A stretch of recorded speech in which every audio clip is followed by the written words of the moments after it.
Hey guys, this is STILLHADALLDEEZ. I'm back with another draft video, and we're gonna get to pick up another Wirewood Patriarch here. Gotta be happy about it.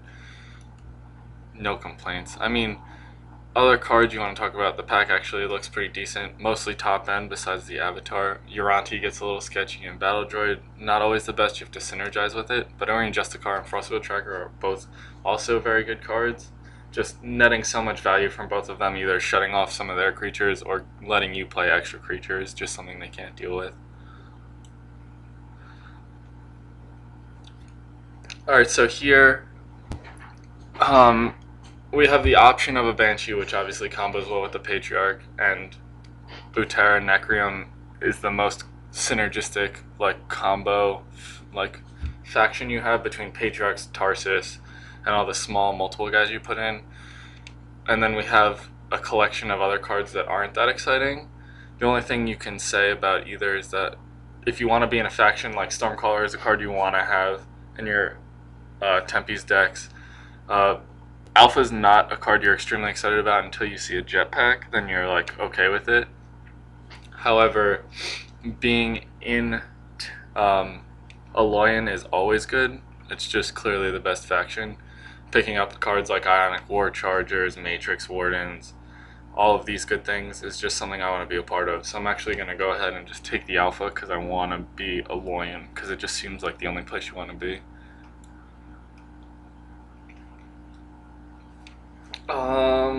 Actually, I think it could be an interesting decision here between Beta and Savant.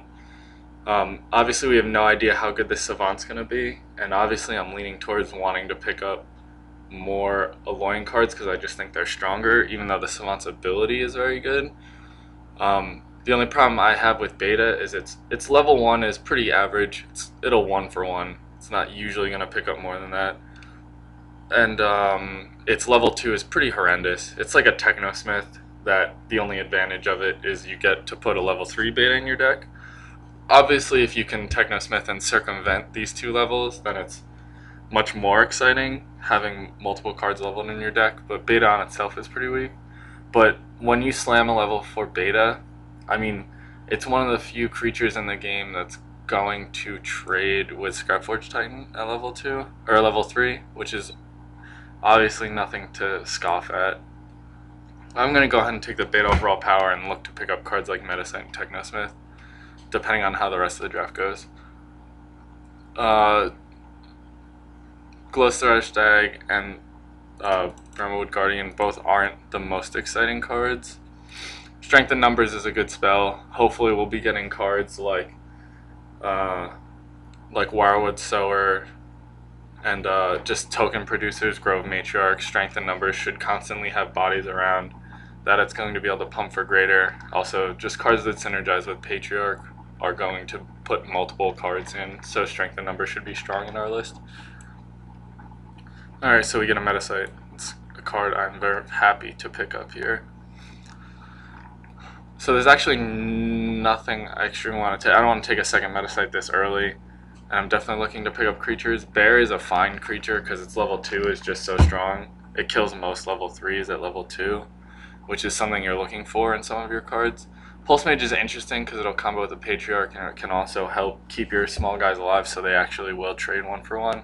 The only problem is its body itself is not the most exciting at any level. It'll typically get trades at level 2 and level 3, but not something I'm looking forward to playing. So I'm probably going to go ahead and take Bear Rider here. I've just never had Pulse Mage be particularly effective. Even though comboing with Patriarch would be nice, it's just...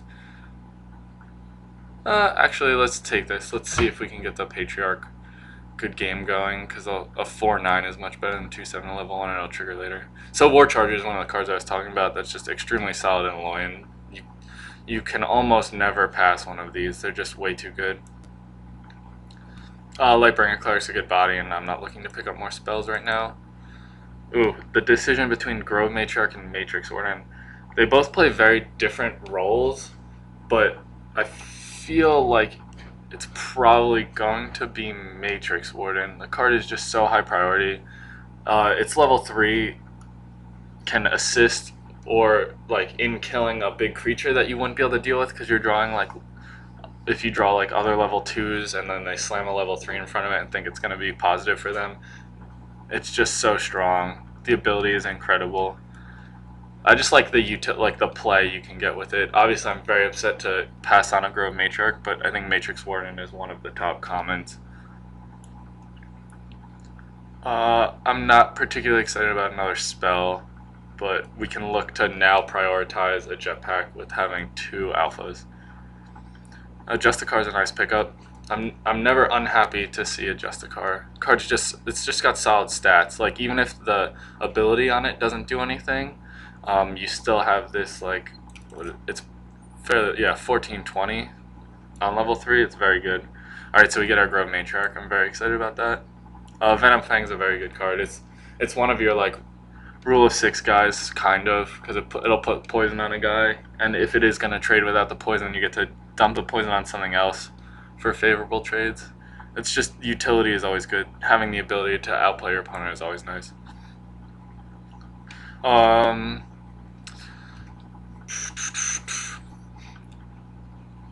Probably going to take Feral Instinct here as the one of that we just want to make sure we can finish off our opponent. Like giving one creature breakthrough sometimes just wins you the game.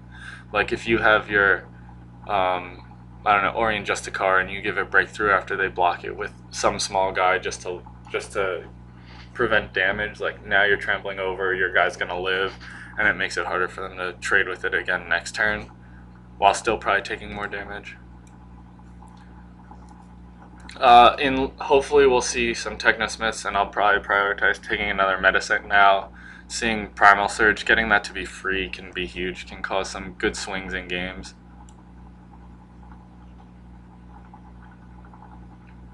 Alright, so we're still pretty low on attack. As much as I'd love to take Spring Dryad, we don't have enough of the token producers that I want to see to make this card extremely good, or like Ether Hounds or cards like that. So I'm going to go with the Vault Tactician because we need our like creatures that are strong on level 1. We're still very lacking in that department.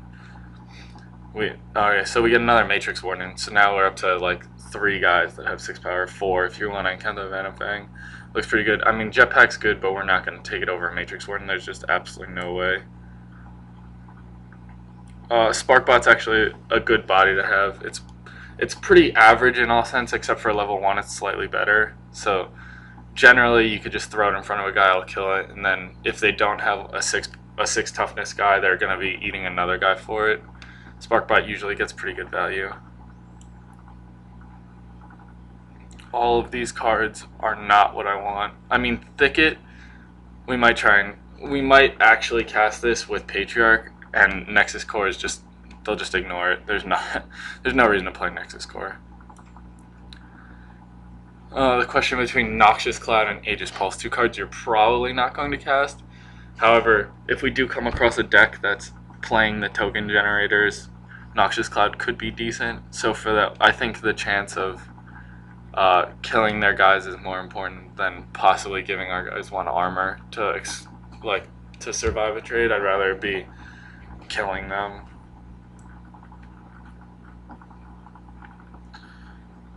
This pack has a bunch of cards I'm not extremely excited about. I think Light Shield Patrol would have been good had we picked up any sort of, like, we have our Feral Instinct and Primal Surge and Strength in numbers, but we don't have, like, we have 2 Matrix Warrens too, but that's not always the most exciting. You want cards like Grove Matriarch. It combos with it at every level, gives it more health, which combos with the armor, it just makes it ridiculous. I'm not excited about Alloy in general. I feel like it doesn't do enough unless you have multiples, and it's obviously way too late, and there's no Tactician either. So I'm not looking to take General, but I'll take Light Shield Patrol on the chance. And I mean, level 3, to be fair, it is a 1520, which is very exciting. Vault Tactician, I'm excited to get another one of these. If we probably are good on those, but if we can pick up 1 more, it's good. And right now, just to note, we're sitting at 5 spells, and my general number is no more than 6. Sometimes if you have cards like Master of Elements, and then you end up picking up like a Static Shock later in the draft, you can consider 7 to 8 to try and see to a turn, but you really you really don't want to see those hands where you have 3 spells and then you happen to draw 2 bad creatures. Like, you want to try and have 4 spells in, 4 creatures in every hand, so you have a variety of decisions. Especially, I love the cards like Nerheath Bruiser, Venom Fang works. Any card that has an ability like Matrix Warden, when it comes into play and can affect combat, they're always exciting. It makes trades bad for your opponent when they stick something in front of a defensive guy at the time. Like, it's so powerful. I think we're good on our low depreciation creatures. Ravager has a good level 3 body, so we'll go with Ravager.